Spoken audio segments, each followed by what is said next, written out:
नमस्कार दोस्तों, मेरा चैनल कथा भक्ति सागर में आप लोग का स्वागत है। आज हम दुर्गा सप्तमी की प्रथम अध्याय की कथा सुनेंगे। महर्षि मार्कंडेय जी बोले, भगवान सूर्य के पुत्र श्रवणी की उत्पत्ति की कथा को मैं विस्तार से कहता हूँ, आप ध्यान से सुनिए। सूर्य की स्त्री छाया से उत्पन्न स्वामी जगजननी महामाया की कृपा से जैसे जैसे मनवंतर के अधिपति बने, वह विशिष्ट कथा सुनिए। प्राचीन काल में स्वक्षोरसी मनवंतर के चैत्रवंशी राजा सूरत समस्त पृथ्वी के चक्रवर्ती राजा हुए। वे प्रजा का अपने पुत्रों के भांति पालन करते थे। यवन राजाओं से राजा सूरत की शत्रुता हो गई। दुष्ट दलन राजा सूरत से उसका भयंकर युद्ध हुआ और थोड़ी सेना के कारण यवन राजाओं ने सूरत को हरा दिया। तत्परांत राजा अपने नगर में आकर राज्य करने लगा, तो भी अन्य शत्रु राजाओं ने राजा सूरत पर चढ़ाई कर दी और नगर में भी दुराचारी मंत्रियों ने राजा का कोष, सैन्य तथा समस्त वस्तुएं छीन ली। तब राजा हारकर अकेला ही घोड़े पर सवार हो शिकार खेलने के बहाने घोर जंगल में चला गया। वहां उन्होंने महर्षि मेघा का सुंदर आश्रम देखा, जो अहिंसक सिंह आदि पशुओं तथा शिष्यों और मुनियों से सुशोभित था। वहां बैठे हुए महर्षि मेघा को राजा सूरत ने नमस्कार किया और मुनि से उचित सत्कार पाकर उसी आश्रम में रहने लगा। कुछ काल के बाद फिर वह अपने राज्य तथा प्रजा की चिंता से विचरने लगा कि जिस राज्य को मेरे पूर्वजों ने भली भांति चलाया और प्रजा का पालन किया, वह आज मुझसे दूर हो चला गया। वे दुष्ट मंत्री राज्य का पालन धर्म नीति के अनुसार कर रहे होंगे या नहीं। मेरा मुख्य हाथी भी दुश्मनों के वश में हो जाने से क्या क्या कष्ट भोगता होगा। जो आज्ञाकारी नौकर नित्य प्रसन्नता से धन और भोजन प्राप्त करते थे, अब उन दुष्ट राजाओं के आश्रय में रहकर कष्ट पाते होंगे। मंत्री राज्य के धन को कुमार्ग में व्यर्थ ही अपव्यय करते होंगे। जो धन मेरे पूर्वजों ने बड़े कष्ट से संग्रह किया, सो नष्ट हो गया। इस प्रकार वह राजा राज्य की सभी बातों की चिंता करने लगा। कुछ समय पश्चात एक दिन आश्रम के समीप एक वेश्या को आते देखा, तो राजा ने उससे पूछा, अरे भाई, तुम कौन हो? यहाँ क्यों आए हो? तुम्हारा मलिन मुख शोक युक्त क्यों दिखाई दे रहा है?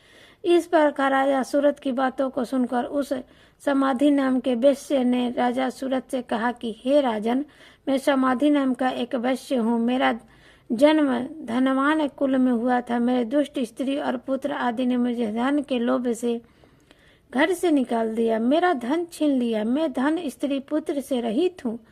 अब अकेला ही दुखी होकर इस वन में आया हूँ। मुझे अपनी स्त्री एवं बंधुओं का कुछ पता नहीं है। मैं यहाँ रहने के कारण अपनी स्त्री, पुत्र तथा स्वराज्य की परिस्थितियां को नहीं जानता। वे इन सब अपने स्थान पर सुखी हैं या दुखी। मैं यह भी नहीं जानता कि मेरे पुत्र सदाचारी में है या व्यभिचारी।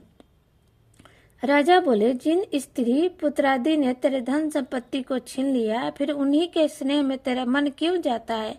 वैश्य बोला, आपने मेरे विषय में तो बातें कही, वे वास्तव में सत्य है, परंतु मैं क्या करूं? चित्त में कठोरता उत्पन्न नहीं होती। जिन पुत्रादि ने धन के लोभ में आकर मुझे घर से निकाल दिया, मेरा चित्त भी उन्हीं में असक्त होता है। मैं क्या करूं? इस स्वराज्य के निर्मोही होने पर मेरे मन में उनके प्रति प्रेम है। मार्कंडेय ऋषि बोले, हे दिग्श्रेष्ठ। तत्पश्चात राजा सूरत और समाधि वैश्य दोनों मिलकर मेघा मुनि के समीप जाकर प्रणाम करके बैठ गए। मेघा ऋषि ने कथा प्रारंभ की। राजा बोले, हे भगवान, आपसे एक बात पूछना चाहता हूँ, आप कृपा करके बताइए। हे महाराज, मेरे मन बस में नहीं है, इससे मुझे बहुत दुख है।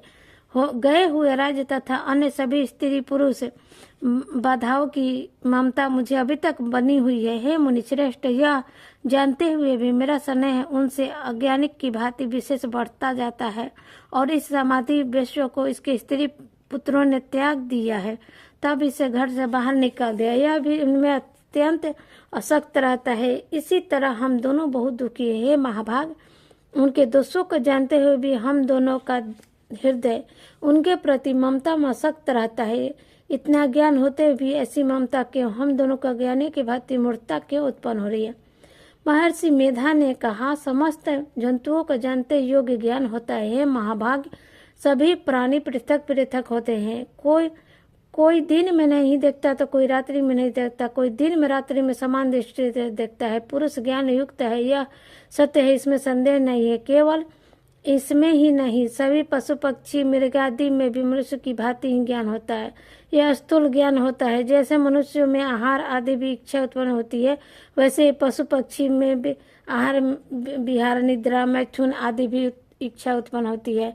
ज्ञान होने पर भी पक्षियों को तो देखो, भूखे होने पर भी ममता बस अपने बच्चों को चोंच में शनै से चुगा देकर प्रसन्न होती है।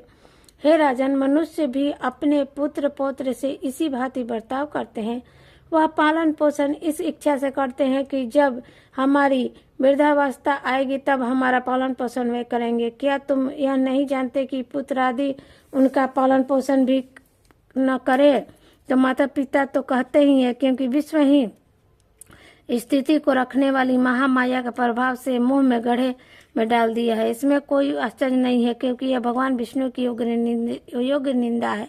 जिससे संसार मोहित हो, यही भगवान की महामाया है। वह भगवती देवी बड़े बड़े ज्ञानियों के चित्त को जबरदस्ती खींचकर मुंह में डालती है। इस देवी ने चराचर विश्व को उत्पन्न किया।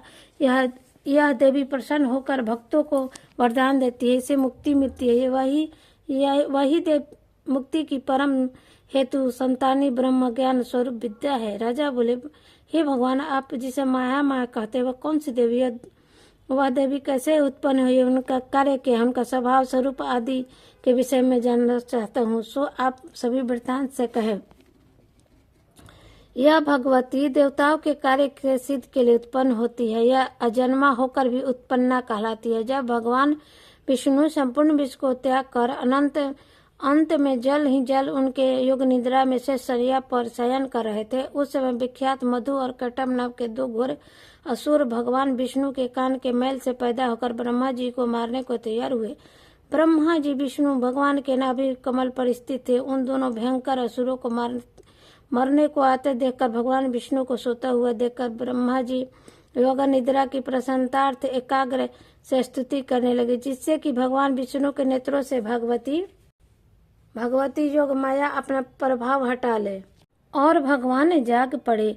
वह योग माया विश्वेश्वरी जगमाता स्थित एवं संहार करने वाली भगवान विष्णु की अतुल तेज वाली निद्रा स्वरूप अनुपम शक्ति है। ब्रह्मा जी बोले, हे महामाया, तुम स्वाहा हो, तुम स्वदा हो, तुम ही अष्टकार स्वर का हो, अमृत भी तुम ही हो, अक्षरों में स्वर तुम ही हो तथा नित्य आदि मंत्रा तुम ही हो। हे देवी, तुम ही संध्या सावित्री और संसार की जननी हो। हे मातेश्वरी, विश्व को उत्पन्न पालन और संहार करने वाले आप ही हो। आप ही महादेवी महासुरी, आप ही समस्त चराचर के तीनों गुणों को उत्पन्न करने वाली हो। आप ही काल रात्रि हो। आप खड़ग शूल घोर गदा चक्र शंख धनुष वाण सुरभंडी परिधि आदि शास्त्र शस्त्रों को धारण करने वाली हो। हे देवी, आप ही सौम्यता हो तथा संसार में आप ही अति सुंदर हो।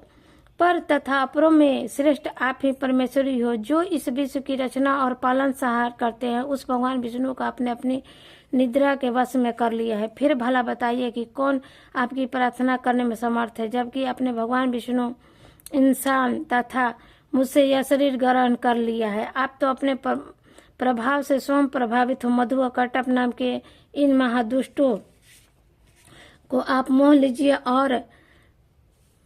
और विश्वपति भगवान विष्णु को जगाइए। इन दोनों महासुरों का संहार करने के लिए भगवान को बुद्धि दीजिए। ऋषि बोले, इस प्रकार जब ब्रह्मा जी ने मधु और कटप असुरों का संहार के लिए तथा भगवान विष्णु को जगाने के लिए तामसी देवी की प्रार्थना की, तो उसी समय भगवान विष्णु के नयन, मुख, नाक, भुजा, हृदय और वक्ष स्थल से निकलकर अभिषेक्त योग माया उपस्थित हो गई और योग निद्रा से भगवान जाग गए। तदुपरांत भगवान विष्णु ने उस पराक्रमी वीर्यवान मधु और कटप असुरों को देखा। उनकी ब्रह्मा जी को खाने के लिए आंखें लाल हो रही थी। तब भगवान विष्णु ने शेष नैया से उठकर उन असुरों से 5000 वर्ष तक वायु युद्ध किया। अति बाहुबली महा उन्मत्त दोनों असुरों को महामाया ने मोहित कर रखा था। अतः दुष्टों ने भगवान से कहा कि आप हमसे वरदान मांगो। भगवान ने कहा, यदि तुम मुझ पर प्रसन्न हो तो मेरे हाथों तुम्हारी मृत्यु हो। मैं तो केवल यही वर चाहता हूँ। ऋषि ने कहा, इस भांति जब भगवान ने उनसे यह वरदान ले लिया तो वे भगवान से कहने लगे कि हमें सर्वत्र जल ही जल दिखाई देता है, इसलिए हे भगवान हमारा वध उस स्थान पर कीजिए जिस जगह पर पानी न हो। ऋषि मेघा ने कहा। तब भगवान विष्णु ने शंख चंद्र गदा धारण किया और उसे तथास्तु कहा और दोनों के सिर पर अपनी जगह को रखकर चक्र से काट दिया। इस प्रकार यह महादेवी ब्रह्मा जी की प्रार्थना करने पर स्वयं उत्पन्न हुई। हे राजन, मैं अब इसके प्रभाव को बताता हूँ। इसकी बाकी कहानी हम दूसरे अध्याय में सुनेंगे।